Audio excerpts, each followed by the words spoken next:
que están siguiendo este recorrido que estamos haciendo de Renace por primera vez en la vida, que intercambiamos el trabajo de todas las 15 instituciones para conocer qué se está haciendo. Y aprovechando ahora que hay estos sistemas de difusión, pues que ese intercambio de experiencias de las 15 instituciones pueda ser público, pueda ser abierto, y hemos cuidado también que los comentaristas puedan ser gente que recién se acercan a Renace y que están conociendo los trabajos que se han hecho durante todo este tiempo, ¿no? Yo creo que está dando lugar a un enriquecimiento muy importante, además a un enriquecimiento por regiones, ¿no? Porque hay la tendencia a que este tipo de actividades se queden encerrados solamente en algunas ciudades, y eso es lo que estamos tratando también de romper. El primer tema que vamos a tener es el tema de un tema del que no se habla, no se ha hablado mucho tiempo últimamente, es el tema del inquilinato.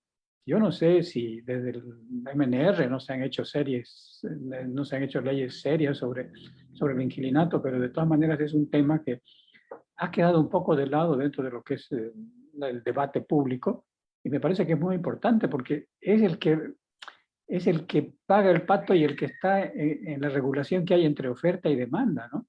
Si es que hay control de alquileres muy bajos, los alquileres, no hay construcción, o sea, no hay oferta, a nadie le conviene ya construir para alquilar. Y por el contrario, ¿no? Si es que por otro lado nosotros nos excedemos en la oferta, también hay problemas. Entonces es un tema muy delicado, es una agujita de control que hay que tener sin tomar en cuenta, o sea, aquí interviene la parte social y la parte económica, o sea, oferta y demanda está clarísimo en el tema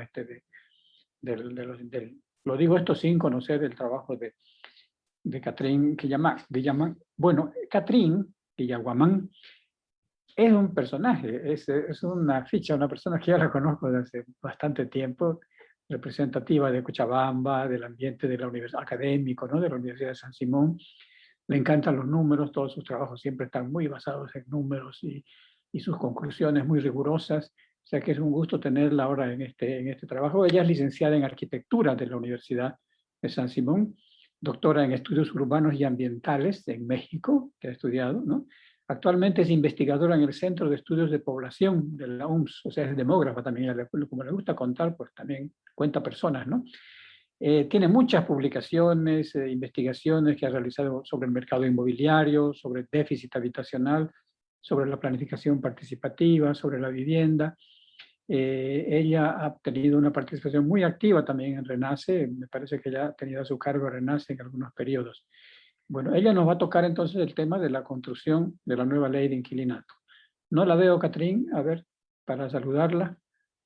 Sí, aquí estoy, arquitecto, muchas gracias. Ah, ¿cómo le va, Catherine? Gusto de verla. Igualmente, arquitecto, muchas gracias por la presentación. Para usted, le aviso que he tenido que recortar porque es pues larguísimo, ¿no? No, no está. Usted es jovencita, pero su currículum es largo. Bueno, adelante, es todo suyo el micrófono y la pantalla, estimada Catherine.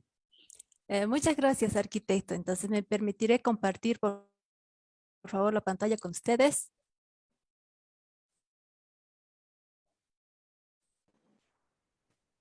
Ahí está.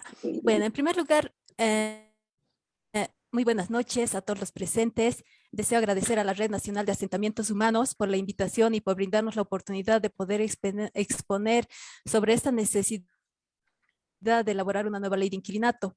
Al mismo tiempo, deseo saludar igualmente a la coordinación de Renace, al equipo que organiza el evento, a los moderadores, al invitado especial para comentar esta exposición, a la dirección del Centro de Estudios de Población, a los miembros de la red, igualmente a las organizaciones de inquilinos y por supuesto al público en general. En esta oportunidad vamos a exponer una de las actividades que está realizando la Organización de Inquilinos de Cochabamba para construir esta nueva ley de inquilinato. Esta actividad corresponde a la realización de encuestas cuyos resultados van a servir de insumos para el planteamiento de cada uno de los artículos que se está formulando en este proyecto de ley de inquilinato. Bueno, la Organización de Inquilinos de Cochabamba, o INCO, cuenta con un presidente, que es don Aniceto Hinojosa, y también con un equipo técnico asesor, que está compuesto por el doctor Jorge Cos y por el arquitecto Marcelo del Dí. Ellas trabajan de manera voluntaria en esta organización y nos van a acompañar también en la ronda de preguntas y respuestas más adelante. Bueno, este equipo y también con la participación y conocimiento del Viceministerio de Vivienda y Urbanismo, así como de miembros de organizaciones de inquilinos. Esos tareas, el asesor legal de OINCO ha elaborado un primer borrador de este proyecto de ley de inquilinato que a la fecha ha sido socializado y revisado en 2 ciudades de Bolivia, ¿no? En Sucre y Cochabamba. Y en los próximos meses se va a realizar también el mismo evento en otras 6 ciudades de Bolivia. En estos eventos, los participantes también llenan una encuesta, una boleta de encuesta sobre el cumplimiento de la ley 1342, de ley excepcional de arrendamientos o alquileres y de la ley de inquilinato actual que data de 1959. Esta encuesta también se recoge de forma virtual y aparte los representantes de organizaciones de inquilinos en cada ciudad pues realizan las encuestas en lugares públicos y a la vez la Fundación Procasha también nos está ayudando a realizar las encuestas en algunas zonas del distrito 8 del municipio de Cochabamba. Bueno, estas encuestas han sido procesadas por el Centro de Estudios de Población de la Universidad Mayor de San Simón y sus resultados expresados en problemas se constituyen en insumos para elaborar artículos del proyecto de ley de inquilinato, ¿no? Es decir, los artículos propuestos deberían dar solución a los problemas encontrados a partir de las encuestas. Ahora bien, ¿por qué elaborar una nueva ley de inquilinato? Bueno, por la desfavorable condición habitacional y socioeconómica de los hogares en situación de inquilinato, también por la falta de acceso a programas de vivienda social para hogares de bajos ingresos económicos y por el incumplimiento de la ley número 1342 de 20 de agosto del 2020, que es la ley excepcional de arrendamientos o alquileres que ha sido promulgada por la situación de la pandemia y también por los vacíos jurídicos de la actual ley de inquilinato de 1959 y por su evidente falta de actualización. Todos estos problemas van a ser abordados en esta exposición. Sin embargo, es también importante aclarar que en esta encuesta que se ha realizado hasta el momento por los inquilinos, se cuenta con el procesamiento de 70 encuestas. Para tener una confiabilidad, un nivel de confianza del 90%, tendríamos que llegar a las 270 encuestas. Estamos en ese trabajo. Mas, sin embargo, también se han procesado datos de la encuesta de hogares 2019 sobre algunas condiciones que nos ha permitido realizar este trabajo a partir del Instituto Nacional de Estadística y sus bases de datos, ¿no? Entonces, uno de los problemas que se identifica en primer lugar son los bajos ingresos económicos de los hogares en situación de inquilinato y podemos observar que el 32% de estos hogares recibe menos de un salario mínimo mensual, ¿no? Estos son ingresos económicos del jefe o jefa de hogar y si tiene o no cónyuge también se suma a ese tipo de ingreso. Un 49% de la población recibe entre 1 y menos de 2 salarios mínimos nacionales. Es decir, entre estos dos grupos suman en total un 81% de los hogares en situación de inquilinato que reciben menos de 2 salarios mínimos mensuales. Estaríamos hablando menos de 4.500 bolivianos al mes. Y esta condición económica pues se ha vuelto más aguda con la pandemia del COVID-19. A partir de ella ha aparecido la pérdida de empleo, el desempleo, la disminución de ingresos económicos, el fallecimiento de familiares o de una enfermedad grave. A partir de las encuestas que han realizado los inquilinos, se ha podido observar que el 38% de los encuestados ha perdido el empleo o ha suspendido su actividad económica. Y no obstante que algunos de estos hogares han logrado dedicarse a otra actividad independiente, todavía existe el desempleo total en el 26% de estos hogares. El 49% informa que ha disminuido sus ingresos económicos y un 13% indica que no solo ha perdido el empleo o ha disminuido sus ingresos económicos, sino también ha sido afectado por el fallecimiento de uno o más familiares o por alguna enfermedad grave. Estos bajos ingresos pues se reflejan en la condición habitacional de los hogares en situación de inquilinato, ¿no? De la encuesta de hogares y de las variables de la construcción, en todo caso, de un indicador que nos indica, perdón, que es una vivienda adecuada, pues se ha podido determinar que el 61% de los hogares habitan una vivienda con nivel de precariedad alto, muy alto o extremo. Y a partir de la encuesta que han realizado los inquilinos, hemos podido percatarnos que el 64% de estos hogares reportan la necesidad de contar con una vivienda propia. Y un 11%, si bien no especifican que necesitan una vivienda propia, sí reclaman la necesidad de contar con una vivienda adecuada. Entonces, tomando en cuenta todos estos problemas, la propuesta de OINCO en el proyecto de la ley de inquilinato plantea la creación del Programa Estatal de Viviendas Transitorias en Alquiler Social.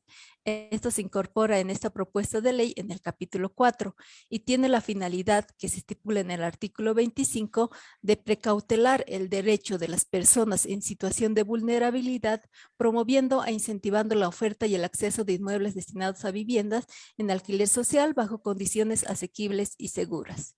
El artículo 27 nos habla de quiénes pueden ser los arrendadores bajo esta modalidad de alquiler social. En primer lugar, se constituye el nivel central del Estado, referido a bienes inmuebles de régimen de vivienda de carácter social que se encuentren desocupados.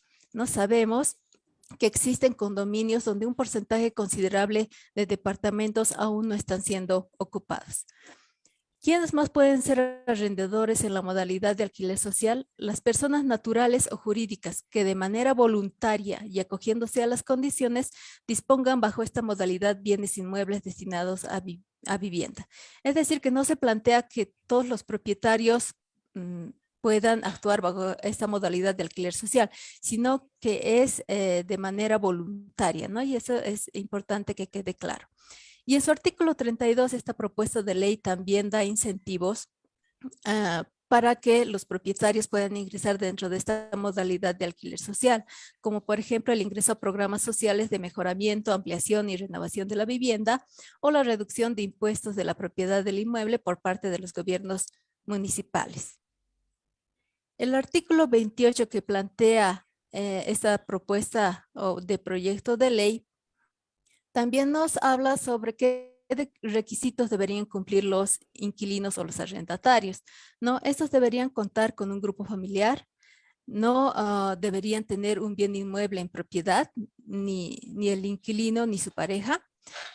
Y también ellos deberían percibir como un ingreso económico mensual el que sea menor o igual a un salario mínimo nacional, ¿no? Al ser menor o igual a un salario mínimo nacional el ingreso de estas personas, pues estaría garantizando que este programa llegue en beneficio a los que tienen menos recursos económicos, ¿no? Las personas más vulnerables. El artículo 31, por su parte, nos habla del canon de alquiler social, es decir, cuánto se debería pagar en el alquiler social, y este monto debería calcularse sobre el 20% del salario mínimo nacional, ¿no? Considerando que este salario el año 2021 llega a 2.164 bolivianos. De estos, sacando un 20%, estaríamos hablando de unos 450 bolivianos aproximadamente. Esto principalmente para precautelar la asequibilidad de la vivienda, ¿no? Es decir, que el costo que representa el pago del alquiler no ponga en riesgo el cumplimiento de otros derechos, como por ejemplo la educación o la alimentación de las personas. Sin embargo, también se está construyendo como otra actividad de la Organización de Inquilinos un manual más detallado con el perfil sociodemográfico de los hogares en situación de inquilinato que van a poder especificar exactamente los miembros de familia con los que se cuenta en promedio, así como los ingresos salariales y también los gastos en la canasta familiar, y a partir de ellos se hará un manual de acceso a estas viviendas de alquiler social. El artículo 34, por su parte, implementa la Autoridad de Fiscalización Estatal de la Vivienda y el Hábitat. En la actual ley de inquilinato, en la que data de 1959, hace referencia a una comisaría de vivienda, que en la actualidad no existe esa instancia. Entonces, en vez de la comisaría de vivienda, se está planteando esta Autoridad de Fiscalización Estatal de Vivienda y Hábitat, que se encargaría de la regulación y el control y verificación en la evaluación y asignación de viviendas transitorias y de viviendas sociales de programas ejecutados con recursos públicos, ¿no? Entonces, hasta el momento lo que propone la Organización de Inquilinos es este programa de viviendas transitorias en alquiler social y que se instaure esta Autoridad de Fiscalización Estatal de Vivienda y Hábitat para un mejor control de acceso a estas viviendas, aunque esta autoridad también tiene otras competencias que las vamos a ver más adelante. En cuanto a la vivienda adecuada que también reclaman los inquilinos, el proyecto de ley propuesto rescata el artículo 7 y los incisos A y C del artículo 12 de la actual ley de inquilinato. En el artículo 5 se mantiene la siguiente condición. Toda casa a alquilar debe reunir las condiciones técnicas e higiénicas que establezcan las ordenanzas y reglamentos municipales donde se hubiesen establecido los servicios correspondientes. Esto ya se encuentra en la actual ley de inquilinato. Y el artículo 12, el propietario está obligado a entregar y mantener el inmueble alquilado en condiciones de habitabilidad y provisto de todos los servicios básicos, y comunicar a la Autoridad de Fiscalización Estatal de Vivienda y Hábitat. En su caso, ¿no?, en la ley decía a la Comisaría de Vivienda, pero ahora como se quiere cambiar va a ser la Autoridad de Fiscalización de Vivienda y Hábitat, cuando se desocupe el inmueble o parte de él dentro del tercer día. Y esto también nos sirve para tener en registro la oferta de la vivienda, ¿no?, que se va a dar en alquiler, por supuesto. Y también se ha incorporado en el artículo 12 el inciso D, a través de la propuesta, el de efectuar reparaciones urgentes ante un reclamo del inquilino debidamente notificado, ¿no? O sea que se tiene que notificar al propietario para que se puedan efectuar estas reparaciones urgentes que a veces no son atendidas a tiempo por los propietarios. Bueno, con relación al cumplimiento de la ley número 1342, que se denomina Ley Excepcional de Arrendamientos Alquileres, que ha sido promulgada para el pago de alquileres en tiempo de cuarentena, se puede observar el cumplimiento del artículo 3 de esta ley, que indica que debería reducirse en un 50% el canon de alquiler hasta el levantamiento de la declaratoria de cuarentena en sus distintas modalidades. Entonces se preguntó a los jefes de hogar de los hogares en situación de inquilinato si durante la pandemia COVID-19 el propietario le redujo el 50% del pago de alquiler. El 61% de los jefes de hogar indicó que no se le hizo esa rebaja. El 29% indicó que solo se le rebajaron unos meses, entre 1 y 3 meses, principalmente los que correspondían a la cuarentena rígida. El 2% indicó que se rebajó menos del 50% del canon de alquiler y un 8% indicó efectivamente que sí le realizaron ese descuento del 50% del pago de alquiler. Sin embargo, a aquellos también se les preguntó si por haberles descontado el 50% tuvieron algún tipo de perjuicio posterior. Y 18%, el 75% indicó que sí, que efectivamente se le hizo desocupar, ¿no? O sea, si bien se les hizo una rebaja, a la vez se les dijeron que tenían que desocupar el inmueble. En cuanto a los que se les rebajó entre 1 y 3 meses el canon de alquiler, el 7% indicó que se les subió el alquiler, ¿no? Entonces, con esta forma, el propietario llega a compensar también la rebaja que les hicieron a los inquilinos, pese a que en la misma ley está estipulado el congelamiento del canon de arrendamiento hasta diciembre de 2020. Otro 7% indicó haber sufrido maltrato verbal, y un 36% indicó que se le perjudicó económicamente.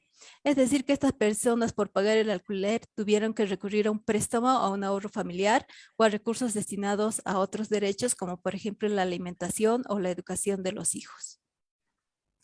Bueno, ante el incumplimiento de las leyes y por los conflictos entre propietarios e inquilinos, en el proyecto de ley de inquilinato se propone el artículo 34, donde se implementa la Fiscalía de Vivienda y Hábitat y el Juzgado de Vivienda y Hábitat en los 9 departamentos del Estado plurinacional y también de sus provincias. Esta Fiscalía y Juzgado de Vivienda se encargarían de resolver los problemas y conflictos entre dueños de casa e inquilinos. Actualmente estos problemas van a un conciliador legal. Sin embargo, este conciliador únicamente emite un informe del encuentro entre propietarios e inquilinos. Inclusive el propietario puede no hacerse presente a esta citación. No, entonces, si no se llega a una conciliación, el inquilino más bien debe seguir un proceso judicial a través de la contratación de un abogado particular, lo que representa costos extras, además de un tiempo considerable de inversión, ¿no?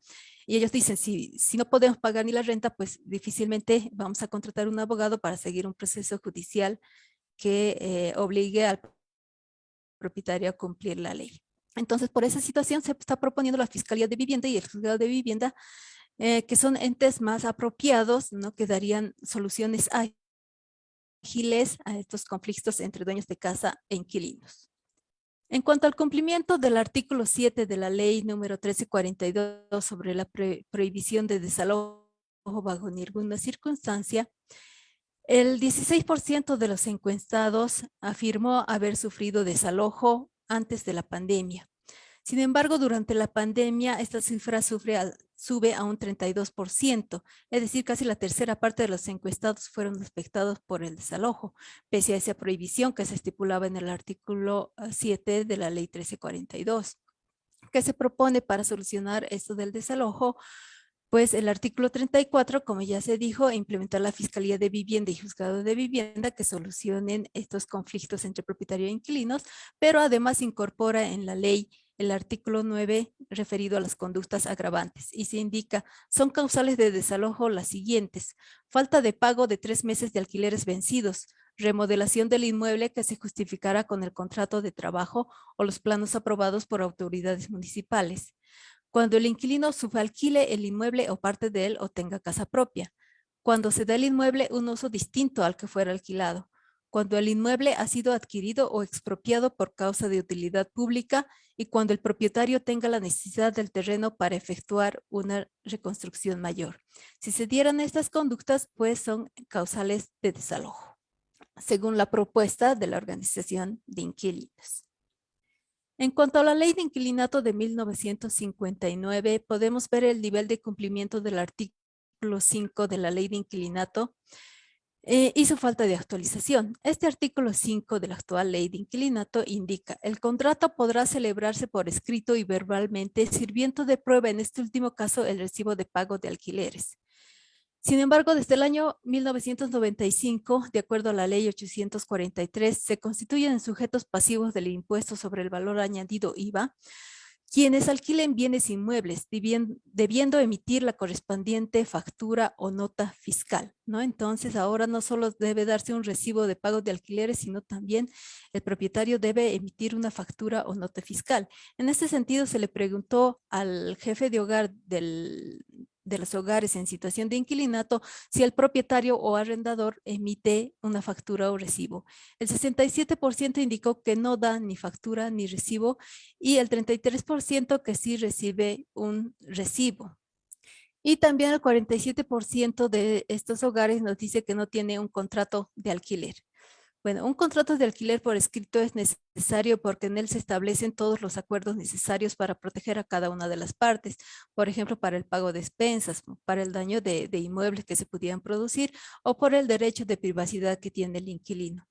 Por otra parte, si existe un conflicto entre dueños de casa e inquilinos y no se cuenta con un contrato por escrito, se requiere la presencia de testigos ante instancias legales, ¿no? Lo cual podría subsanarse si se tuviera un contrato escrito con los acuerdos necesarios para llevar a cabo este contrato de alquiler.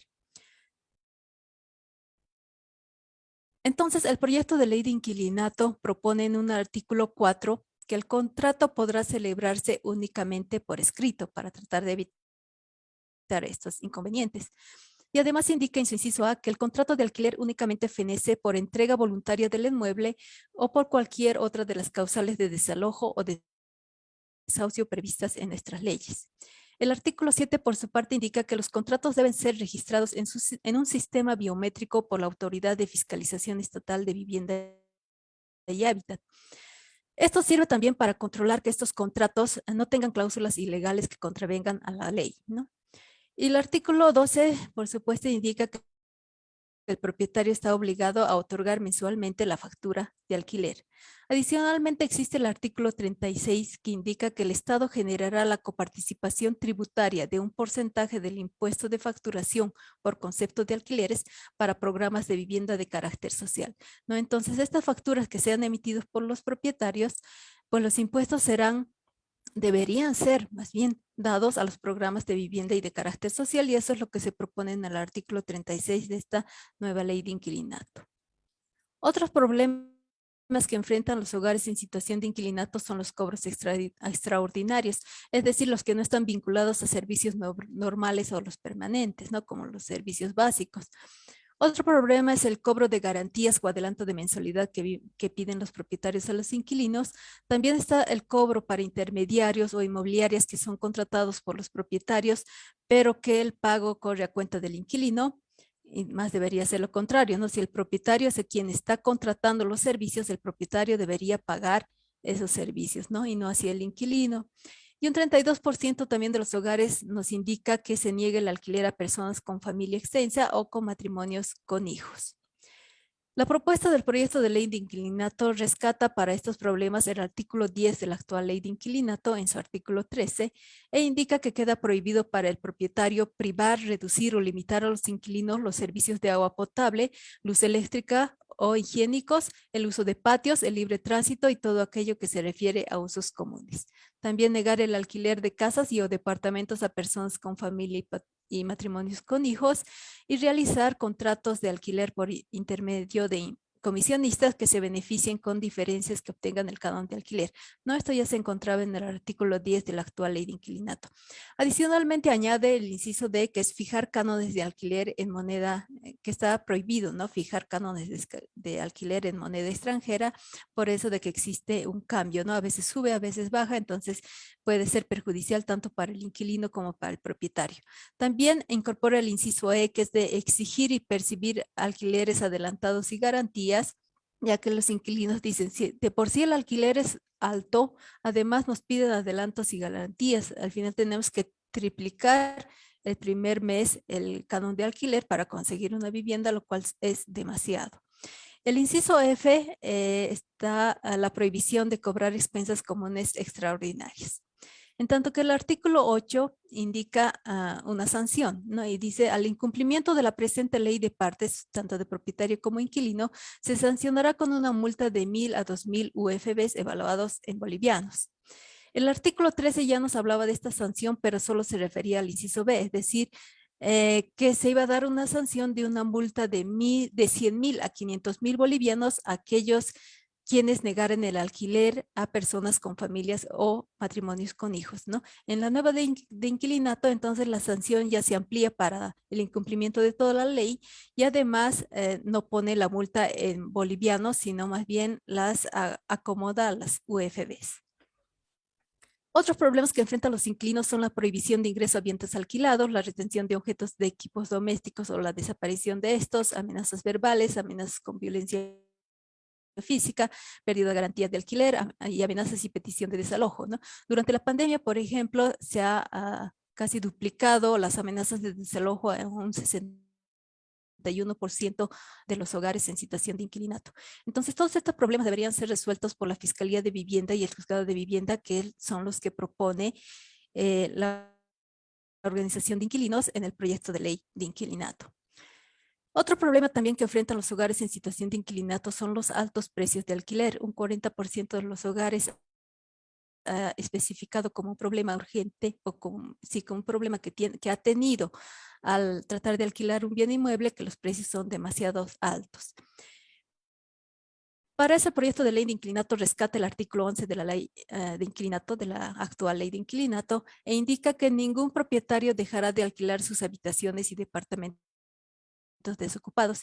Esto con el fin también de prevenir la función social de las viviendas, ¿no? Este artículo ya existía y se lo rescata. Pero se incorpora el artículo 20, ¿no? E indica que en contratos de alquiler de inmuebles destinados a uso habitacional, el precio de alquiler debe fijarse como valor único y por periodos mensuales sobre el cual solo pueden realizarse ajustes anuales. Estos ajustes deben efectuarse considerando el índice de pobreza y la remuneración promedio de los trabajadores, que debe ser elaborado y publicado por la Autoridad de Fiscalización Estatal de Vivienda y Hábitat, ¿no? Esto con el fin de regular los precios de alquiler, ¿no? Estos no deben estar sujetos al libre mercado, sino más bien debe considerarse el índice de pobreza y la remuneración para de una manera regular que los alquileres no sean demasiado altos. Y también se incorpora el capítulo 4 que está dirigido a la creación del programa estatal de residencias transitorias en alquiler, que de alguna forma también va a regular los precios de alquiler al constituirse en una competencia para los que alquilan de forma privada, y también va a rebajar los precios por ser de alquiler social como tal. Y a la vez también va a servir para personas que realmente tienen escasos recursos económicos que no están pudiendo acceder a una vivienda adecuada por los altos costos que tiene. Finalmente, la ley también, el proyecto de ley está incorporando obligaciones del locatario del inquilino y este proyecto de ley rescata los artículos 14 y 15 de la actual ley de inquilinato en su artículo 10, ¿no? El inquilino está obligado a pagar puntualmente el canon de alquiler, de conservar el inmueble en buenas condiciones, pero además se agrega que no debería pagar los daños naturales ni por deterioro en el tiempo de la vivienda. Estos deberían más bien correr a cargo del propietario. El inciso C indica que el inquilino está obligado a denunciar las infracciones a la presente ley, que se rescata del artículo 11 de la actual ley de inquilinato, y debería entregar el inmueble directamente al propietario o a su representante. En el artículo 11, que también se rescata del artículo 15, que está actualmente estipulado en la ley de inquilinato, indica que el inquilino está prohibido a alquilar el inmueble o parte de él a terceras personas, a subrogar el contrato o a percibir derechos de llave y comisiones, así como también dar el inmueble en uso contrario a aquel del que fuese alquilado, ¿no? Para el que fuese alquilado. Adicionalmente se incorpora en el inciso E, que es el de el inquilino está obligado a informar al propietario los deterioros imprevistos de diferentes servicios y también está el inquilino prohibido de hacer mejoras y otros trabajos sin consentimiento del propietario, ¿no? Es que esto significa que necesariamente el inquilino debe notificar al propietario de esos deterioros y no debe hacer por su cuenta las mejoras u otros trabajos si el propietario no le ha dado el consentimiento respectivo, ¿no? Eso es lo que se incorpora en estos artículos.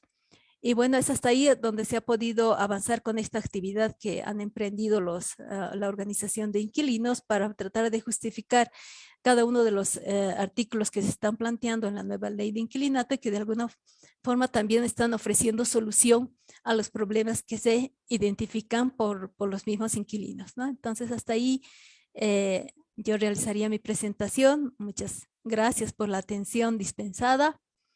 Estaría atenta más tarde a sus comentarios, preguntas y respuestas. Respuestas de parte de los asesores legales y también técnicos de OINCO, ¿no? Muchas gracias, Catrín. Una presentación muy interesante. Nos actualiza en qué estaba esta situación. Sabíamos que había una ley que era de 1959, del MNR, pero no sabíamos qué se hubiese legislado después. No se legisló nada, aparte de la cuestión de la pandemia. Y por lo tanto es una situación realmente en la que hay que trabajar mucho. Y su trabajo ya yo preveía que traía números, cifras, y por lo tanto nos deja contentos de ese punto de vista. Va a ser difícil para nuestro amigo Jimmy Toledo, ahora va a tener que comentar estos temas. El que va a ser el comentarista entonces es el arquitecto Jimmy Toledo Castro. Él es cruceño, es arquitecto, pero también es sociólogo, es docente de la UPSA, tiene estudios de posgrado.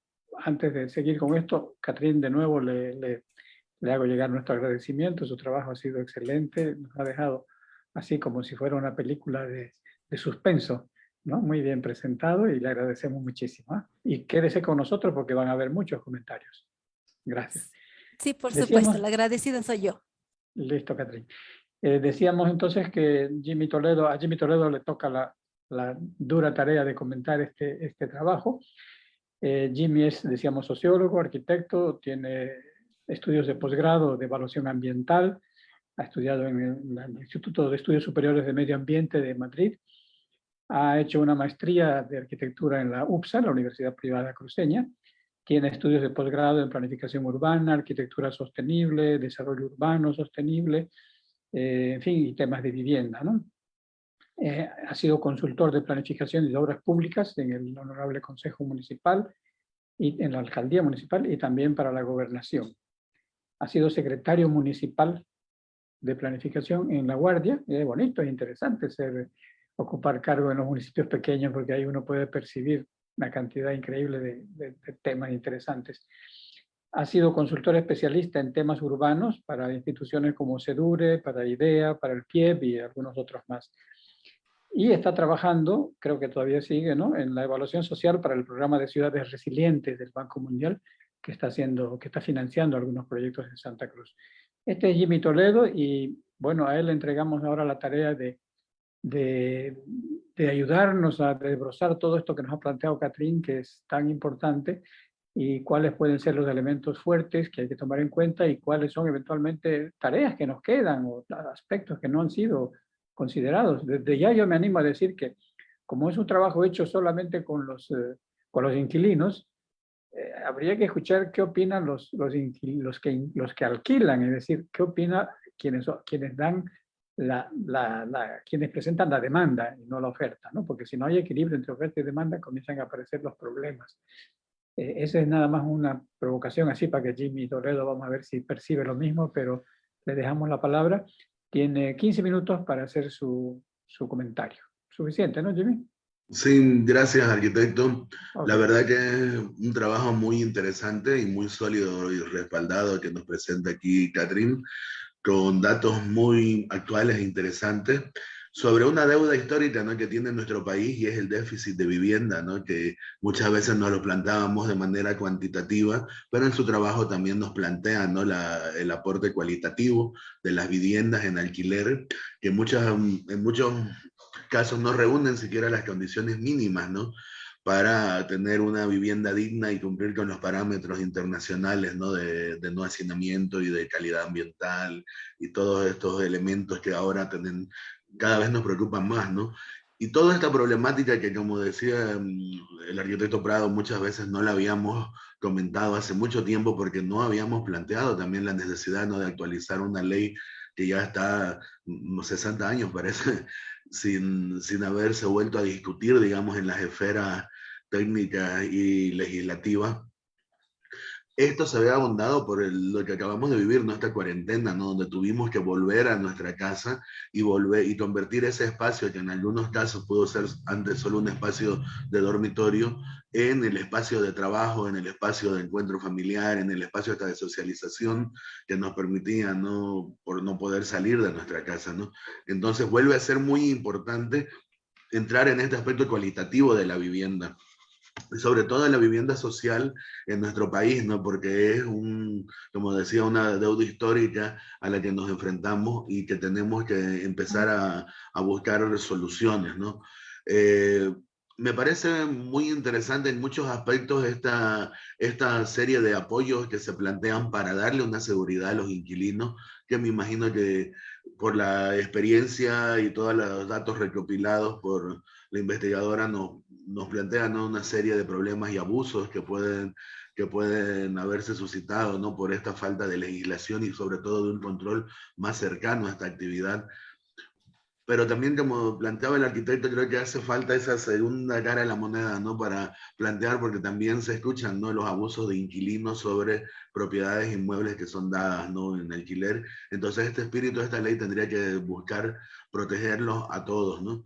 Y también, como se están proponiendo respuestas a problemas muy específicos, creo que se puede correr el riesgo de que se convierta en una ley quizás demasiado asistencialista, ¿no?, donde por, por darles la ayuda de tener el lugar para vivir, se pierda de vista quizás el problema estructural, que es la imposibilidad de ahorro que tienen muchas familias bolivianas, y esa imposibilidad de ahorro también les impide acceder a una vivienda propia, ¿no?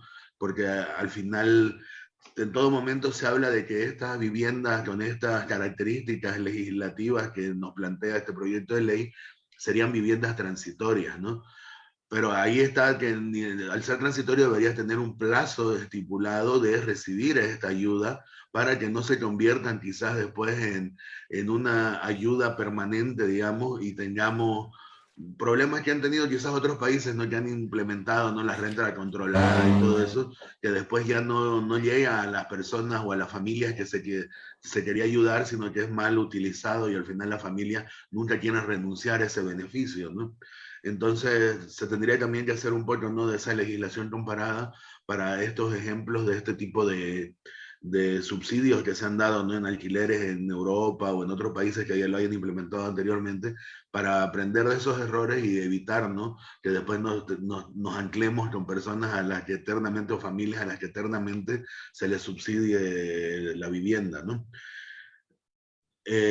Bueno, sobre sobre los problemas específicos, sí, digamos, me parecen muy pertinentes muchas de las medidas. El regular una actividad siempre es resistido, ¿no?, dentro de nuestra sociedad, pero es necesario para dar una igualdad, ¿no?, en las reglas del juego, porque aquí tenemos siempre una desigualdad, ¿no?, del que alquila, que no tiene, digamos, un bien, y el alquilante que sí tiene un bien y tiene posibilidades quizás de poner las reglas del juego a su conveniencia y no lograr un equilibrio, ¿no? Entonces, por ese lado me parece que es súper importante esta ley, pero quizás ajustando esos dos puntos, ¿no? Sobre todo sobre esa idea que está planteada de la transitoriedad, que tendría que tener un término, y también buscar darle un espíritu no solo asistencialista, sino también un espíritu de buscar generar oportunidades para que también las personas se hagan de su vivienda propia en algún momento, ¿no? Entonces, quizás tendría que venir casado, ¿no?, con una parte de revisando también los programas de vivienda social, ¿no?, que se puedan tener para intentar, digamos, que verdaderamente estos sean hogares transitorios mientras estas personas solucionan su acceso a la vivienda por un plazo de tiempo más o menos coherente, ¿no? Creo que tendría que ser el objetivo final, ¿no? No dar una ayuda simplemente, sino que todas las personas en algún momento tengan esa oportunidad de lograr sus ingresos suficientes para generarse un ahorro y poder acceder a la vivienda propia, ¿no? Creo que esas Muy son bien, las primeras muy bien. impresiones que tengo. Gracias, Jimmy. Yo creo que ahora me decía Isabela que había gente que quería que ya participar, que no esperemos a la segunda presentación. Me parece que puede ser, ¿no, Isabela? Si es que hay temas de... Sí, más que nada porque hay un par de preguntas que son muy metodológicas, entonces como son detalles específicos, quizás los podría aclarar Catrín. Sí, sí, sí, vale la pena. Vale la pena. Una de las preguntas, hola Catrín, un gusto verte, es ¿cuál es el universo de los encuestados? ¿Y dónde fueron realizadas las encuestas y cuál es el grado de representatividad? Ese es un tema. Y la otra consulta que nos llega de la arquitecta Dushinka Brozovic de Tarija es, en el proyecto de ley se contemplará el cómo se definirá el procedimiento para la regulación de los fondos que se pretenden generar de los impuestos. Ese par de consultas para Catrín. Bueno, muchas gracias, Lo cual no Isabela. quita que al final se puedan incorporar nuevas preguntas y nuevas consultas. Perdón, Catrín, adelante. Muchas gracias, Isabela, por estas preguntas. La primera la escuché hasta por ahí, pero era sobre cuál era el universo de estas encuestas. Hemos trabajado con 70 encuestas y necesitamos llegar a 270 encuestas para tener un nivel de confiabilidad del 90%. ¿Cómo se las ha elegido? Son encuestas virtuales, por una parte, y también son encuestas que realizan las organizaciones de inquilinos en cada ciudad, a quienes asisten a los eventos donde se está socializando la ley, ¿no? Y por otra parte, también van a lugares públicos como mercados, por ejemplo, para poder recoger este tipo de encuestas. Adicionalmente tenemos el apoyo de la Fundación Procasha con el Distrito 8, dependiendo de cuántas encuestas son o si son solo algunas, pues se puede hacer un estudio de caso específico para que no sesgue, digamos, la toma de muestra. La segunda pregunta era sobre... ¿Dónde fueron realizadas? ¿Esto es todo en la ciudad de Cochabamba? Cochabamba y Sucre por el momento. Estamos esperando tener 40 encuestas en cada ciudad para poder cubrir las encuestas que estamos esperando, ¿no? Que son 270. Y luego había algo más sobre algún procedimiento. Sí, Que sí. sí se iba a tomar en cuenta, ¿no? Sí. Perdón. Sí, bueno, la organización de inquilinos plantea primero elaborar este proyecto de ley que como tal solo va a tener artículos, digamos, muy específicos, ¿no? Y después recién se trabajaría en la reglamentación o en la forma de que se va a obtener los recursos. Eso todavía no se ha tocado, ¿no? Se tienen aspectos muy generales de dónde podrían, de cómo podría hacerse. También se ha consultado a algún constitucionalista o algún abogado que indican cómo se podría generar sus recursos, pero no tenemos todavía la, digamos, la idea más clara, concreta de cómo se podría realizar este procedimiento. Pero con ya avanzando un poco más vamos a poder también abarcar ese tema.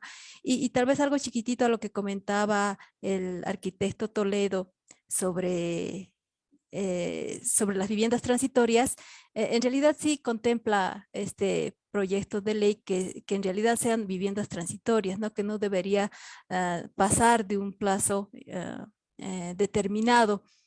Tal vez más adelante les pueda explicar mejor el arquitecto Delgadillo, que es el asesor, pero sí se espera que solo sean transitorios, estén un tiempo y después puedan pasar al programa de vivienda social que actualmente propone el gobierno, ya que se va a saber que en un determinado tiempo están pagando el alquiler, por ejemplo, no pagan mensualmente el alquiler, tienen ya todo un recorrido, entonces esas personas mismas pueden pasar a estos programas de vivienda social y el mismo alquiler se estaría constituyendo en el pago de las cuotas mensuales que pide, por ejemplo, los bancos de crédito, ¿no? Esa más o menos era la idea de las viviendas transitorias, no las presenta en el documento.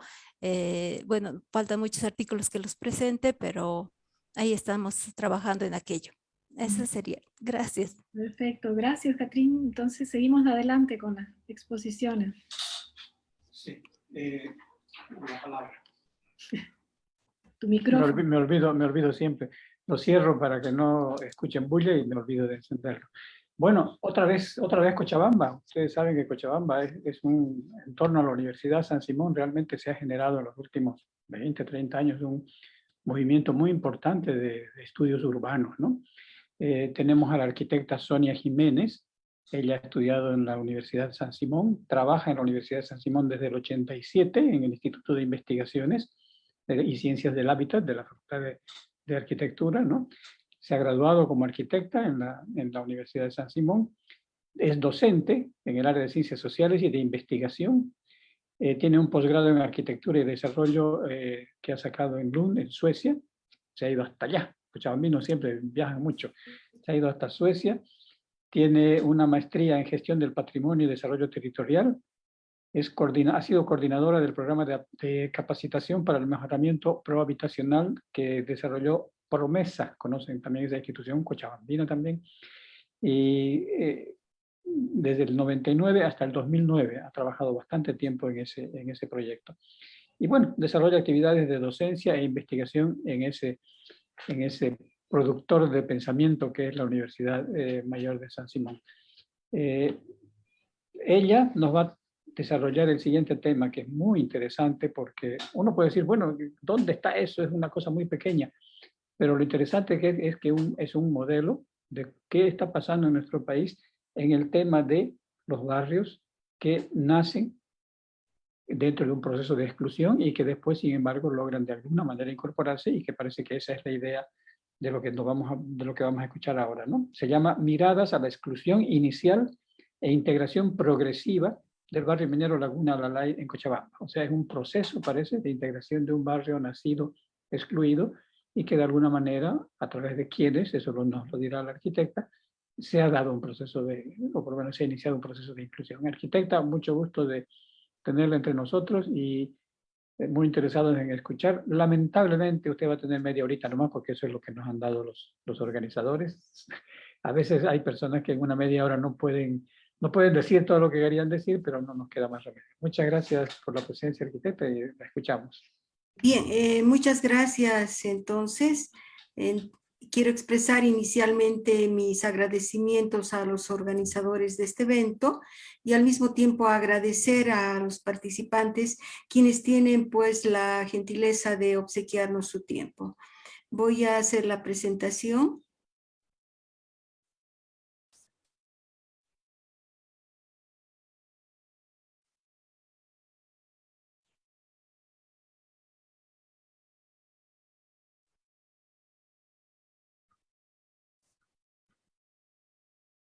¿Me avisan, por favor, si se ve?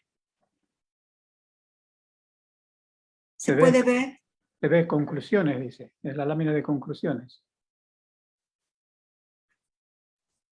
Ya, Es la primera lámina, miradas ya. a la exclusión inicial. ¿Está bien? Perfecto, perfecto, arquitecta. Ya, Adelante. perfecto.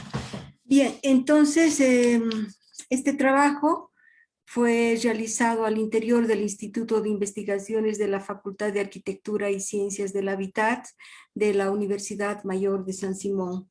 Este trabajo estaba inscrito en un proyecto titulado Acceso al Suelo y Vivienda para Proyectos Residenciales.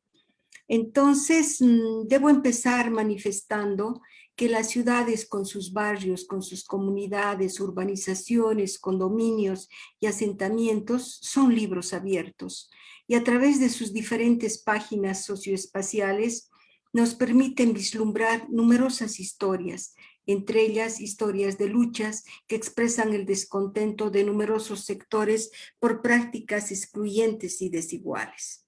Este recorrido socioespacial de este trabajo que refiere al barrio minero Laguna Alalay, que está emplazado en la ciudad de Cochabamba, en el distrito 6, describe el proceso de obtención de vivienda social de los trabajadores mineros de Catavi. El trabajo refiere también las iniciativas asumidas en cuanto a las condiciones de localización y ocupación de las viviendas, así como los agentes sociales involucrados, entre otros aspectos. Esta investigación se sustentó inicialmente en una revisión bibliográfica que arrojó luces sobre el devenir de los trabajadores mineros, haciendo hincapié en las intervenciones de las fuerzas policiales a los campos mineros de Catavi. El prolegómeno realizado tuvo por objetivo evocar el acontecer de los mineros, objeto de abrir espacios de reflexión sobre infaustos sucesos que no deberían volverse a escribir con letras de sangre y dolor. Asimismo, el trabajo contempló la realización de diversas entrevistas guiadas a vecinos del barrio, los mismos que vivieron y trabajaron en las minas antes de su traslado a la ciudad de Cochabamba, lo que facilitó pues la indagación respectiva y propició la apertura de espacios de conocimiento e intercambio de preguntas y respuestas, ¿no es cierto? El trabajo afirma que históricamente han existido lógicas y acciones imperativas e inequitativas de acceso al suelo y vivienda para estos proyectos de carácter residencial, especialmente manifiestas en el barrio minero Laguna Alalay. El trabajo deja también entrever ejes de reflexión para trabajos futuros referidos a los procesos de acceso al suelo y vivienda, a la crisis barrial, a la gestión estatal de vivienda social, a la gobernabilidad urbana y muchos otros.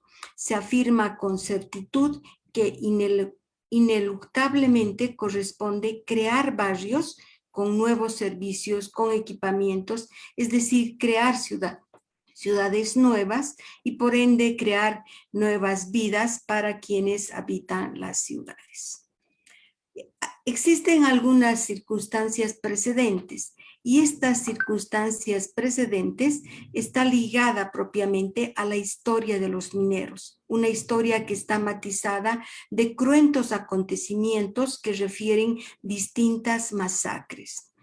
Entre estas masacres podemos focalizar la masacre de San Juan, acaecida un 24 de junio del año 1967 durante la presidencia del general René Barrientos Ortuño, quien dispuso esta intervención militar pretextando que el ampliado convocado para el día 25 de junio en siglo XX iba a apoyar la guerrilla del Che Guevara.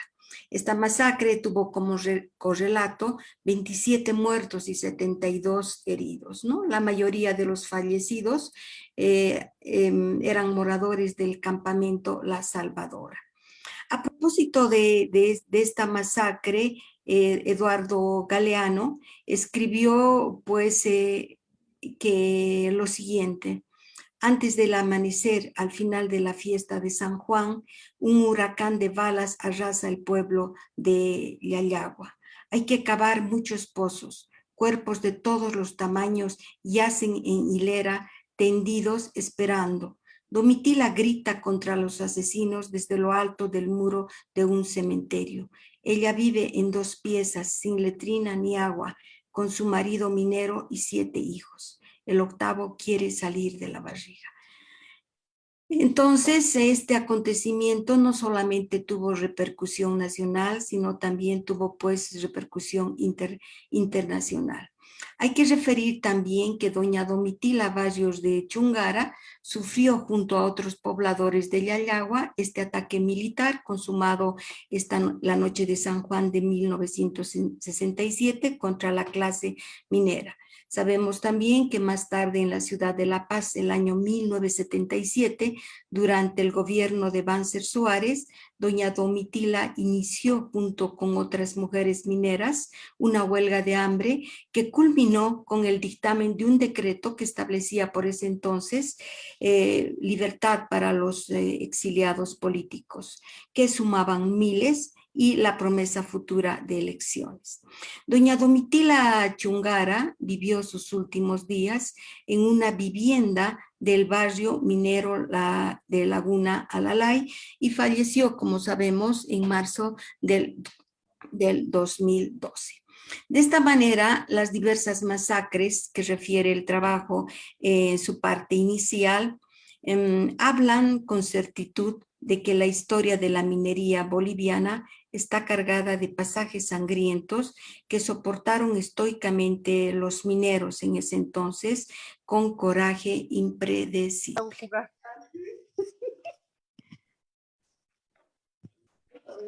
Vamos a la siguiente.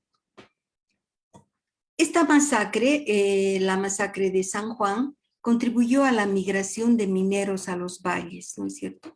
Muchos mineros después de la masacre de San Juan se trasladaron a la ciudad de Cochabamba para habitar las primeras viviendas que en ese entonces habían sido concluidas y que correspondían al primer plan.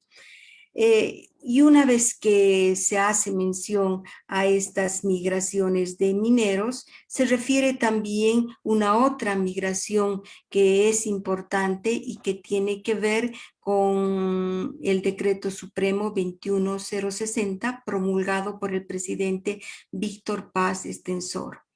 Este decreto pues tuvo como epílogo el despido de 23,000 a 30,000 trabajadores mineros de la Corporación Minera de Bolivia. Entonces, todo esto nos refiere que este clima de absoluta convulsión, y se hace referencia también a la llamada Marcha por la Vida, una marcha que fue realizada por los mineros despedidos, y se sostiene que esta marcha fue una de las últimas movilizaciones mineras del siglo XX y agonizó en Calamarca sin ningún resultado.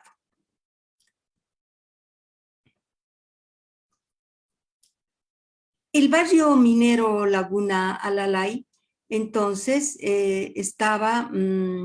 fue uno de los primeros barrios más bien creados al sudeste del distrito 6 de la ciudad de Cochabamba. Sus iniciales pobladores procedían de la empresa minera de Catavi, ¿no? La empresa minera de Catavi sabemos que era una de las empresas que en ese entonces tenía absoluta notoriedad y que se constituía uno de los pilares fundamentales de la economía boliviana. Este barrio fue creado en el año 1954, en mayo de este año, durante la presidencia de Paz Estenssoro, con el nombre de Cooperativas de Tierra y Casa Siglo XX Catavi, sector Alalay. Hay que mencionar además que este barrio fue la primera cooperativa a nivel nacional. El lugar próximo al barrio minero Laguna Alalay está pues enmarcado propiamente por la presencia de la laguna que lleva el mismo nombre, ¿no? Según referencias brindadas, el lugar donde se emplaza actualmente esta laguna era una tradicional y antigua zona recreacional que data desde la época colonial. antes del siglo XX, los predios de esta laguna eran campos de equitación y en los años 20 se realizaban pruebas de aterrizajes de aviones, ¿no? Entonces, esta laguna hace 60 años aproximadamente ofrecía un aspecto desolador. Estaba cubierta de matorrales, de basura, de cosas abandonadas por gente que vivía en sus proximidades. Existían numerosos lotes baldíos, descuidados, olvidados, muchos cultivos agrícolas y lugares de pastoreo de animales. El lugar definitivamente era un lugar inhóspito, despoblado y sin condiciones mínimas para residir. La Corporación Minera de Bolivia en ese entonces se encargó de la adquisición, planificación y distribución de terrenos para la construcción de viviendas. Por investigaciones realizadas, se conoce que esta corporación adquirió 1.624.000 metros cuadrados de terrenos urbanos o suburbanos en los departamentos de Cochabamba, Oruro y La Paz. Entonces, de esta manera fue que la Comibol se encargó pues de la construcción de estas 193 viviendas que se sujetaron a 3 planes de construcción. Estas viviendas se iniciaron el año 1962 y se terminaron en el año 1972 durante la presidencia de Vancer Suárez, quien entregó pues las minutas respectivas a los adjudicatarios de estas viviendas. Hay que recalcar que las viviendas inicialmente estaban vacías y los dueños brindaron sus casas a cuidadores a los que se pagaban con artículos de primera necesidad. Esto es lo que nos comentaban los vecinos del lugar. Es decir, nadie las ocupaba y definitivamente estas viviendas estaban ocupadas por otras personas que recibían un pago con artículos de primera necesidad. El Consejo Nacional de Viviendas, por ese entonces, ya lo hemos referido, se encargó de la construcción de estas 193 viviendas en lotes promedio de 800 a 900 metros cuadrados y estas viviendas tenían pues una superficie construida de 110 metros cuadrados. Estas viviendas inicialmente llaman la atención por la superficie que tenían. Estamos hablando de lotes de 800 a 900 metros cuadrados. Sin embargo, posteriormente los lotes se redujeron a 400 metros cuadrados porque nadie tenía interés en este loteamiento y en la construcción posterior de viviendas. De esta manera es que la superficie de los lotes se redujeron a 400 metros cuadrados y las viviendas construidas eran viviendas que se sujetaron a 2 modelos básicamente con ligeras variantes en cuanto al tipo y ubicación de ventanas y otros detalles de menor importancia. Todas las viviendas eran de planta baja, presentaban cubiertas de 2 aguas y contemplaban pues una sala, un comedor, 3 dormitorios, una cocina y un baño. Ahora bien, hay que referir algunas cuestiones ligadas a CONAVI, al Consejo Nacional de Vivienda y a los consejos sectoriales de vivienda que por ese entonces funcionaban. La información que se tiene señala la construcción de 30.000 unidades habitacionales en todo el país. Esta es la información oficial que se tenía. Sin embargo, otros estudios realizados por otras entidades, en este caso por la Unidad de Análisis de Políticas Sociales y Económicas, UDAPE, daba cuenta que en el periodo 1965-1987 en el que funcionó CONAVI, se construyeron únicamente 16.597 viviendas. Estas cifras, ¿qué están denotando? Inoperancia, inefectividad y falta de cumplimiento de los compromisos contraídos dirigidos a la dotación de viviendas a los sectores deprimidos.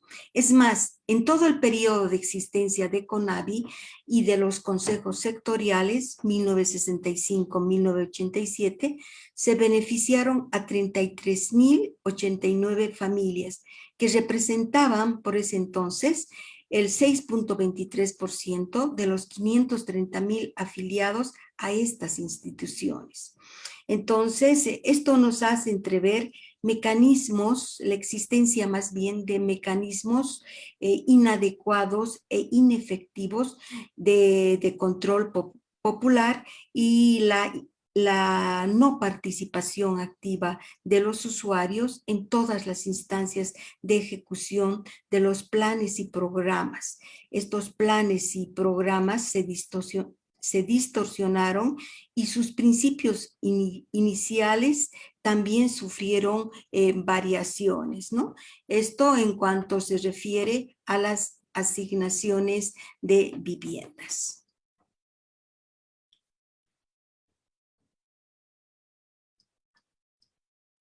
Sobre el rechazo inicial de las viviendas y sobre la falta de interés o el poco interés que mostraron los mineros, se puede manifestar que existió una planeación vertical, una planeación inconsulta, una planeación que conllevó descontento y contrariedad propiamente de los adjudicatarios sobre lo preinstituido o sobre lo preestablecido. Entonces, esto nos lleva a la reflexión de que hay necesidad de pensar en recursos colectivos que involucren a las familias interesadas a objeto de hacerles partícipes en la búsqueda de soluciones físico-espaciales y tecnoconstructivas, acordes a sus necesidades reales e idiosincrasia. De esta manera, la gestión de la vivienda social tendría no solamente corresponsabilidad por los costos y las cargas de todo este proceso, sino también un papel activo en la reversión de un modelo de ciudad que excluye y reproduce las desigualdades. Muchas familias realizaron modificaciones en las viviendas porque éstas no satisfacían sus necesidades habitacionales. Y definitivamente las modificaciones nos están revelando insatisfacción de necesidades y por ende una mala calidad de vida. Si focalizamos nuestra atención en la disponibilidad de servicios básicos, podemos observar que las viviendas entregadas en el barrio minero Laguna Lalay carecían pues de estos servicios, ¿no es cierto? A ver, creo que me he saltado, aquí estamos. Carecían de estos servicios. Si vamos a referirnos al agua propiamente, la carestía de este elemento vital propició diversas privaciones y penurias, diarias por cierto, que duraron aproximadamente, según los vecinos del lugar, 18 años. Ellos cuentan que no se contaba con agua potable y recién entre el 70 y el 80 se contaba con una provisión de agua a través de piletas públicas que estaban ubicadas en la actual cancha de fútbol que ellos tienen, ¿no? Ahí se contaba con una bomba de agua, pero las aguas provenientes eran aguas saladas que no eran aptas para el consumo humano. Entonces, este es un indicador fehaciente de inequidad, de desigualdad y de exclusión social que propició esta llamada penuria de la vivienda.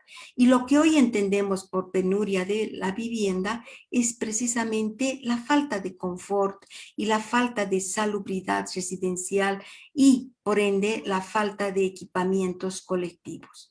La tenencia de agua potable, según los entrevistados del barrio, supuso además la venta de aproximadamente 44 lotes que estaban ubicados en la cantera, es decir, al sur propiamente del barrio, ¿no?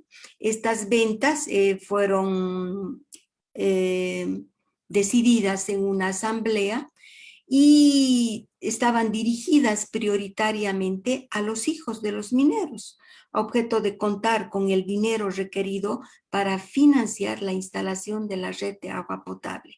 Y definitivamente con el producto obtenido por estas ventas ubicadas en de estos 44 lotes ubicados en la cantera, se procedió a la dotación de agua potable del barrio.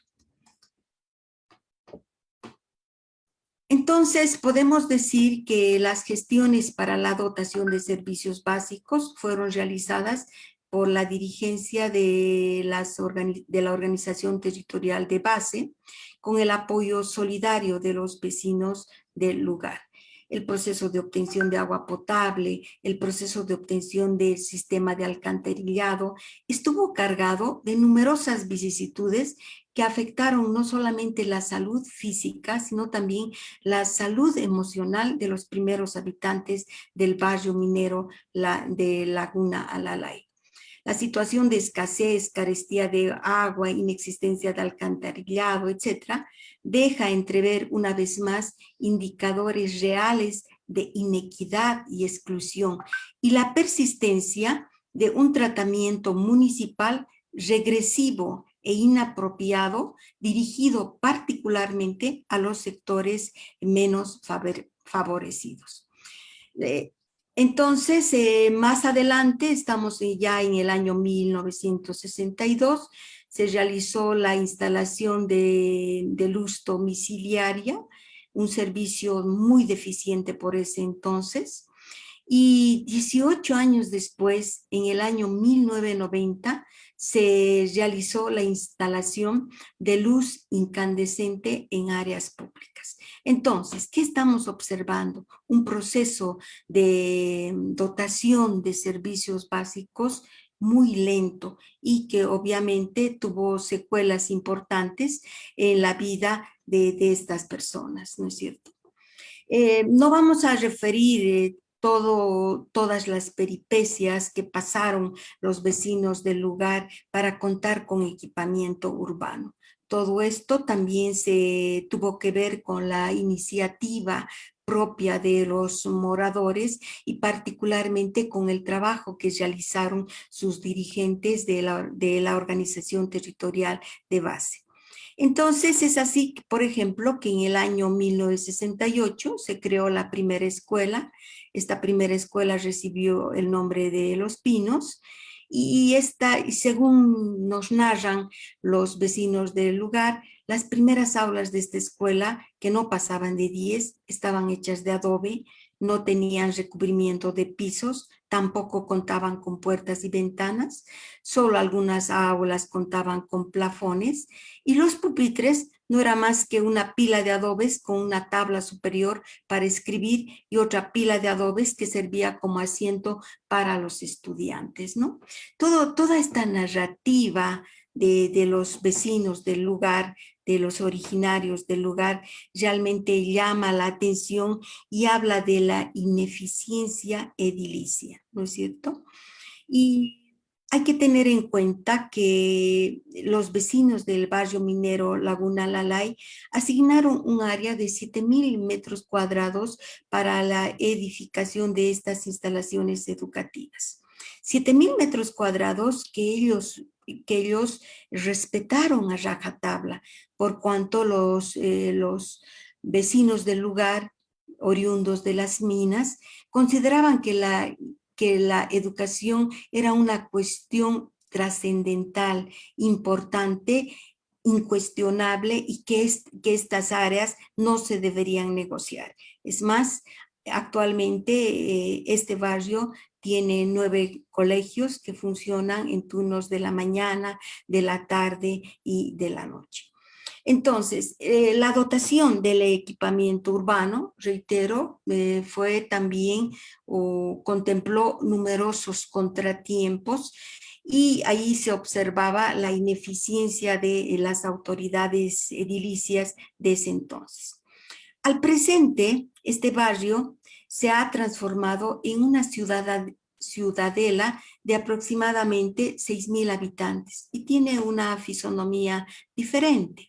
Cuenta con luz, cuenta con agua, alcantarillado, telefonía, gas, áreas comerciales, equipamientos de salud, educación, recreación y lotes revalorizados, ¿no? El precio actual de estos lotes fluctúa entre 190 y $200 el metro cuadrado y pues muchos vecinos del lugar han vendido sus casas y en estas áreas se han construido edificios de altura que ha modificado pues propiamente la fisonomía del lugar. Hoy, a pesar de las numerosas heridas sufridas, los pocos oriundos de las minas que aún habitan el barrio minero Laguna Lalay salieron adelante y cuentan con un laborioso barrio cargado de numerosas incidencias, fracasos, éxitos, sueños y esperanzas que se van forjando día a día. Entonces, es importante señalar además un dato que nos narraron los vecinos del lugar. En el año 1987, un coronel que por entonces comandaba la policía, en una asamblea de vecinos, propuso la construcción de una escuela básica de policías en los predios del barrio. Los vecinos del barrio en ese entonces no aceptaron la referida construcción, por cuanto arguyeron con pleno convencimiento, y así lo expresaron con absoluta firmeza, que el barrio no necesitaba de ese organismo de represión que en numerosas oportunidades se enfrentó a la clase minera, tiñendo de sangre, luto y dolor a las familias mineras.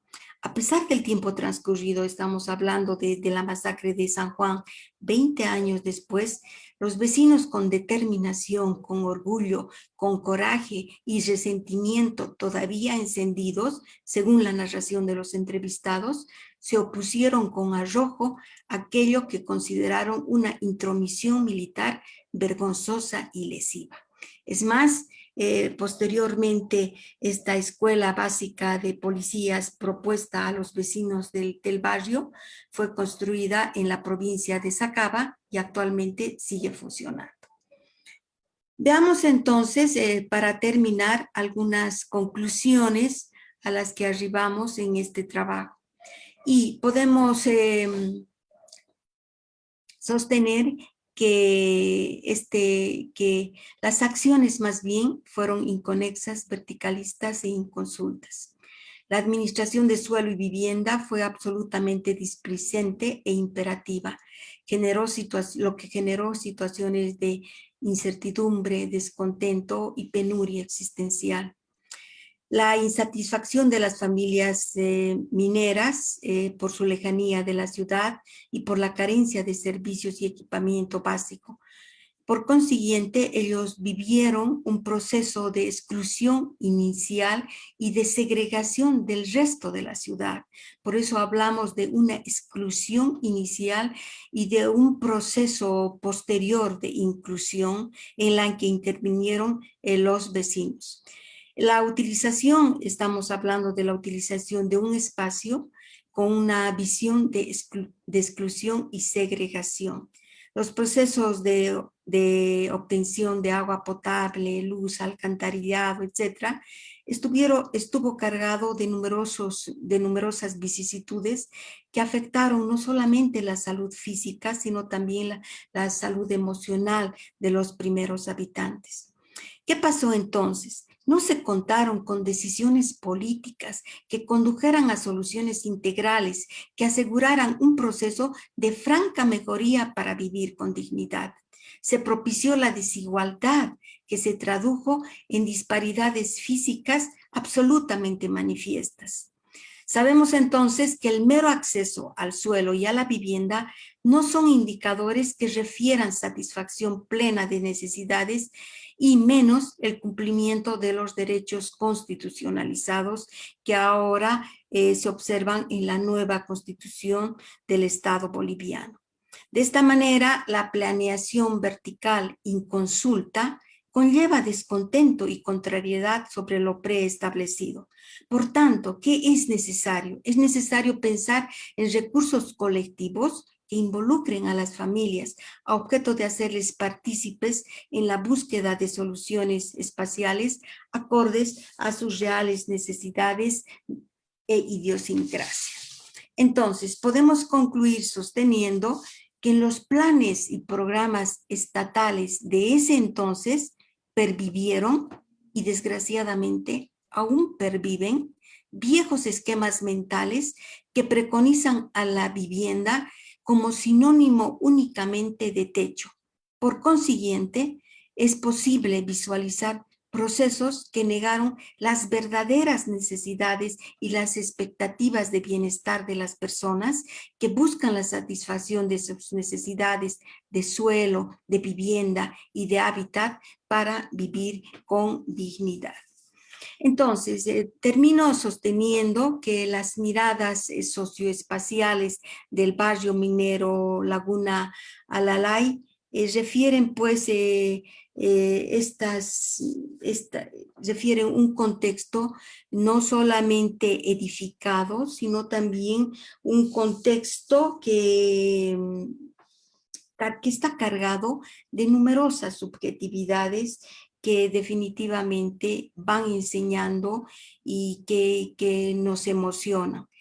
Creo que la historia de los barrios debe ser estudiada, analizada, particularmente por los jóvenes, y que creo también que, como alguien ya sostenía, que la ignorancia del pasado no solamente condiciona la acción presente, sino limita nuestra acción futura. Entonces hay que repensar, hay que remirar, hay que conocer esta historia de las ciudades, de los barrios, de los asentamientos, de las comunidades que están pues impregnadas de estas subjetividades que emocionan y que conllevan pues enseñanzas que vale la pena remirarlas y que vale la pena conocerlas para sentar precedentes y para apostar a un futuro mejor. Muchas gracias. Arquitecta, muchísimas gracias por la presentación.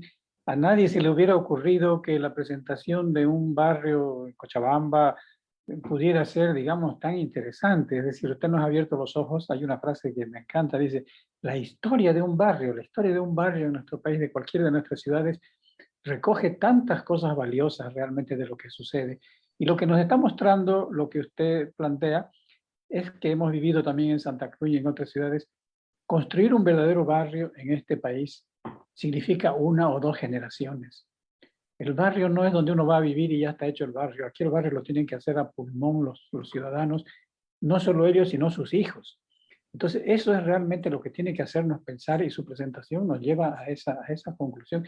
Yo creo que en los países ya organizados, que escuchen que uno entra al lotecito y que después hasta su hijo no va a tener agua, no va a tener alcantarillado, no va a tener escuela, es realmente desgarrador.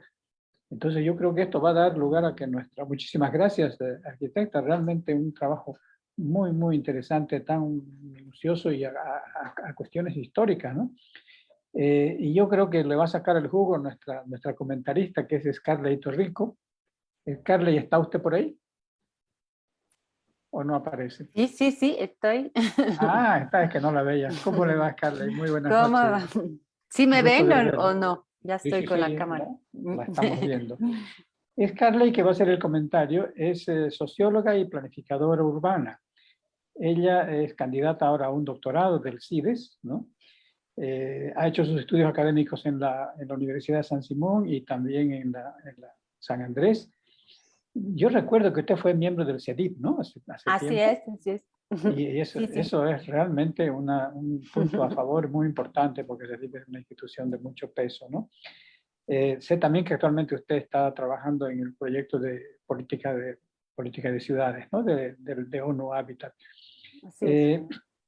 Ella es investigadora, yo la recuerdo porque vino a Santa Cruz a presentarnos un libro que es excelente, que le recomiendo a todos, que se llama Emergencia Urbana, Urbanización y Libre Mercado en Bolivia. Un trabajo muy, muy importante para conocer el proceso socioeconómico de la construcción de ciudades, sobre todo en el periodo neoliberal. Ella ofreció que además iba a actualizar ese libro para incluir los últimos años, cosa que todavía no ha hecho, así que es acreedora Estoy en nuestra. eso, estoy en eso. Ah, bueno, me Gracias. alegro. Me No se alegro. preocupe, estoy en eso. Tiene otro trabajo importante también ella, el nuevo rostro urbano en Bolivia, que está en un libro que se llama Ciudades en Transformación, publicada en Cochabamba. Estos cochabambinos son terribles, ¿no? Bueno, ella ha hecho investigaciones sobre el agua, sobre las fiestas, tiene un montón de libros. Entré al internet y vi ahí la cantidad de publicaciones que tiene, que bueno, no las voy a dar ahora porque ya preferimos utilizar el tiempo más bien en escucharla, ¿no? Así que ahora Scarlett Torrico nos va a hacer llegar sus comentarios sobre específicamente este caso de un barrio que empezó hace 40 años y que tardó 30 años para ser barrio, más las evidencias y los resultados que ella tiene de otras evidencias para generalizar el tema a lo que es construir un barrio en nuestro país en este momento, ¿no? Muchas gracias por aceptar la invitación y la escuchamos, Scarlett.